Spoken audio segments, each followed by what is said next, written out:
Esse foi o segundo segmento que mais cresceu no primeiro trimestre desse ano, apresentando uma valorização de 282% e que está chamando a atenção de inúmeros grandes investidores como a maior gestora do mundo, a BlackRock.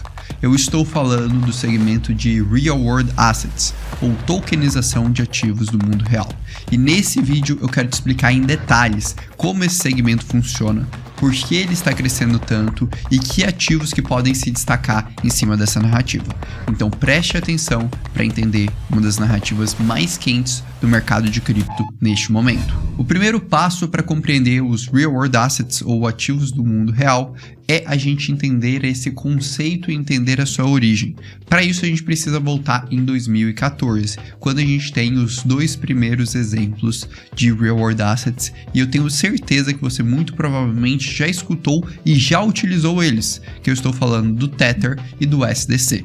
Sim, as stablecoins baseadas em dólares são os primeiros dois grandes exemplos de Real World Asset, ou RWA. Isso porque esse conceito nada mais é do que a gente pegar ativos do mundo real, que a gente está acostumado na nossa economia, e trazer para o mercado de cripto. E que melhor exemplo que não as stablecoins, que são justamente isso, onde a Tether ou a Circle, que é uma empresa por trás, pega depósitos em dólares e tokeniza esses depósitos, viabilizando que as pessoas façam transações e operações, enquanto eles lucram com as receitas financeiras desse capital aplicado. Então, de fato, é aí que nasce o conceito de Real World Assets. Depois nós temos a evolução desse conceito para outros ativos tokenizados com a Paxos, com o lançamento do Paxos Gold e a tokenização do ouro e de outras commodities. Por fim, a gente de fato tem o que está dando destaque para esse conceito agora, em 2020 e 2021, com a evolução do mercado DeFi e a criação de dois grandes segmentos associados ao RWA. O primeiro são de empréstimos sem colateral, ou seja, criação de estruturas de empréstimos sem garantia, e o segundo é a tokenização de títulos dos Estados Unidos, em que a gente destaca principalmente a Odum Finance e a Franklin Templeton entrando de forma significativa nesse mercado. Não à toa, esse se mostrou um mercado extremamente lucrativo, apresentando um crescimento de 780% no ano de 2023, como vocês podem ver aí pelo gráfico, e basicamente isso despertou o interesse na maior gestora do mundo nesse mercado, que foi a BlackRock, que no mês passado criou seu fundo tokenizado de títulos americanos dentro da blockchain da Ethereum, começando assim um processo que chamou muita atenção de diversos investidores dentro da parte de Real World Assets. Não é à toa que esse fundo hoje da BlackRock já levantou mais de 245 milhões de dólares, e isso fez com que esse evento fosse um dos grandes catalisadores para o mercado de RWA. E aqui vai o primeiro grande insight desse vídeo para você entender o porquê RWA está sendo tão comentado nesse momento. Justamente porque a gente teve uma grande gestora se posicionando nisso. Isso é um exemplo perfeito de um catalisador para aquela narrativa. Então lembre-se sempre, narrativas elas vão se tornar destaques quando algum evento que todo mundo do mercado cripto compreende acaba acontecendo naquele segmento. Nesse caso, por exemplo, foi a BlackRock fazendo esse procedimento. E caso no futuro próximo você tenha outras grandes gestoras entrando nessa dinâmica, ou mais do que isso, a BlackRock se estreitando seus laços com algum desses ativos, a tendência é que ele também cresça de forma significativa. Por isso que nessa avaliação de Real World Assets é tão interessante a gente buscar criptoativos que tenham uma associação mais próxima a investidores institucionais, porque se essa narrativa for amadurecer e esse segmento de mercado for se tornar ainda mais relevante, o próximo passo que vai gerar valorizações exponenciais vai ser muito provavelmente uma grande parceria entre o investidor institucional e um protocolo de cripto para evoluir esse mercado. E eu sei que você pode estar se perguntando, mas Orlando, por que a tokenização de títulos do governo americano é tão atrativa e tão interessante assim? O ponto que você tem que pensar é o seguinte: o dinheiro ele não fica parado, você vai depositar em uma conta e ele vai gerar rentabilidade. A grande questão é buscar pessoas que estejam interessadas em fazer essa operação. E quando a gente tokeniza esse processo, você começa a ter acesso de liquidez, ou seja, pessoas dispostas a comprar ao redor do mundo inteiro e não fica restrito ao único mercado, por exemplo, ao mercado americano de finanças. Então, esse é o grande motivo que o Real World Assets hoje está crescendo, porque os grandes investidores estão percebendo que aquilo é uma forma simples e barata de aumentar a capilaridade e a liquidez dos seus produtos. E esse talvez seja um insight que explique todo esse crescimento desse segmento. Entendido tudo isso, entendendo o que de fato é o RWA e por que esse segmento está sendo um grande destaque, agora a gente tem que ir para o próximo passo, que é avaliar alguns ativos que podem crescer muito com essa narrativa. Mas antes, eu preciso só fazer um convite para você. Se você quiser ter acesso às minhas análises de forma 100% gratuita, de forma diária, além de fazer parte de um grupo exclusivo de WhatsApp, onde eu mando áudios atualizando sobre o mercado, você pode ter tudo isso de forma 100% gratuita. Basta ir no comentário fixado, no link que eu deixo lá, e se inscrever no Crypto Today e depois acessar a nossa comunidade no WhatsApp. É de graça e você consegue fazer isso em menos de 20 segundos e tá à frente de todo o mercado. Então aproveita, já faça isso, e se você estiver gostando até agora do conteúdo, não esquece de deixar o like e se inscrever. Mas beleza, entendido o que pode ser os próximos catalisadores do mercado de Real World Assets, vamos agora entender alguns ativos que podem se tornar destaque nesse segmento.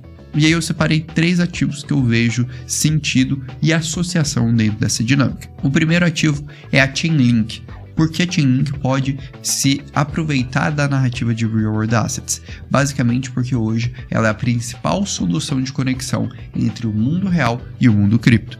E para você conseguir fazer uma estrutura de tokenização sustentável e com transparência, você vai precisar justamente de alguns dos serviços da Chainlink, em especial o CCIP, que é um serviço de comunicação cross-chain entre múltiplas blockchains e o mundo real.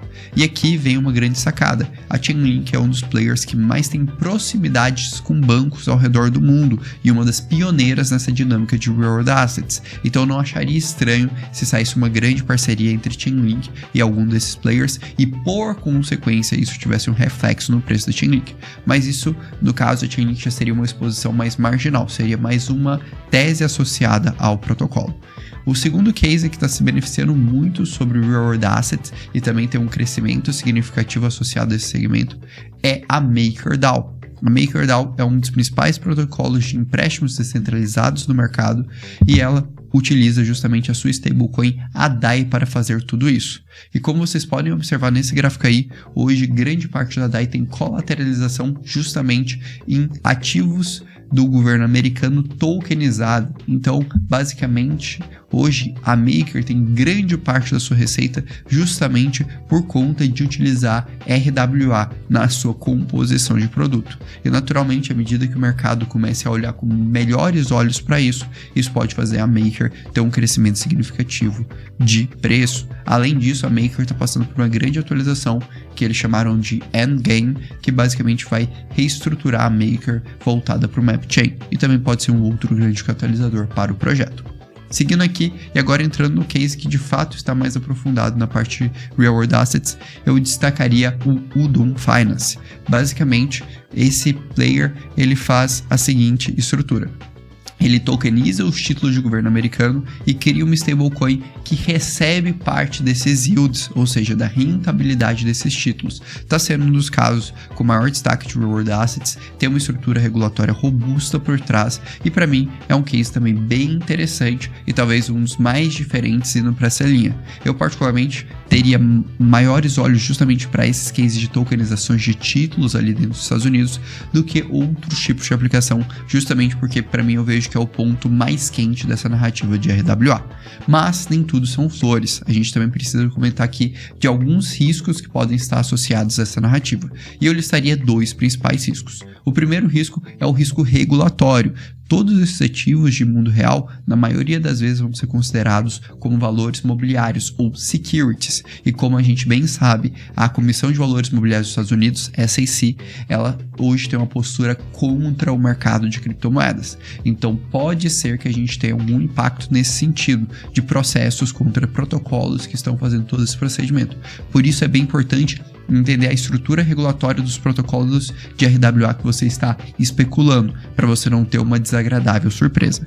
O segundo risco que eu citaria aqui é a questão que os institucionais podem entrar e voltar isso muito mais para estruturas privadas. Não estou falando deles não fazerem essas operações dentro de blockchains privadas, provavelmente eles vão fazer tanto em blockchains públicas quanto privadas, mas eu estou falando que muitas das vezes o protocolo de Real World Assets pode estar concorrendo com fundos tradicionais, como é o caso do Finance, que de certa forma uma parte da sua estrutura acaba concorrendo com fundos da BlackRock e da Franklin Templeton. E aí a capacidade desses caras de crescer muito mais do que o protocolo de Real World Assets pode ser um fator que prejudique eles em médio e longo prazo. Então é importante equilibrar esses dois pontos ao alocar em Real World Assets, entender os seus riscos das suas estruturas, e que não necessariamente o fato dos institucionais estarem entrando é uma notícia 100% positiva para os protocolos dessa narrativa. Entendido essa matriz de risco, entendido toda essa dinâmica, eu queria que você deixasse aí nos comentários que outra narrativa você gostaria que eu explorasse e explicasse de forma mais detalhada. Deixe aí nos comentários para eu saber. Não esqueça de deixar o like, se inscrever aqui no canal para sempre ser atualizado sobre o mercado de cripto e também entrar no Crypto Today para receber as minhas análises de forma 100% gratuita. Um grande abraço e até logo!